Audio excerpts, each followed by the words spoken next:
महाराष्ट्र शासनाने महत्त्वाकांक्षी अशी योजना मुख्यमंत्री माझी लाडकी बहीण ही सुरू केलेली आहे। या योजनेअंतर्गत महिलांच्या खात्यातनी 1500 रुपये जमा करण्यात येत आहे। अवघ्या काही दिवसाआधी मुख्यमंत्री साहेबांच्या वतीने महिलांच्या खात्यात 2 महिन्याचे पैसे जमा करण्यात आलेले आहे। तसाच एक मेसेज मला सुद्धा आलेला आहे। माझ्या खात्यात 3000 रुपये जमा झाल्याचा।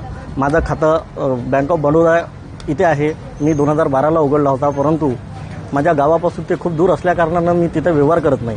परंतु मेसेज आल्यानंतर आज मी यवतमाळला आलो और इथे आल्यानंतर माझ्या खात्याची चौकशी केली। चौकशी केल्यानंतर माझ्या खात्याची केवायसी करायला लागते असं मला सांगण्यात आलं। परंतु मी व्यवस्थापकांना रिक्वेस्ट करून एक स्टेटमेंट घेतलं माझ्या खात्याचं, आणि स्टेटमेंट घेतल्यानंतर मला असं अधिकृतरित्या असं माझ्या लक्षात आलं की मुख्यमंत्री माझी लाडकी बहीण योजनेचे 3000 रुपये 2 महिन्याचे माझ्या खात्यात जमा झालेले आहे।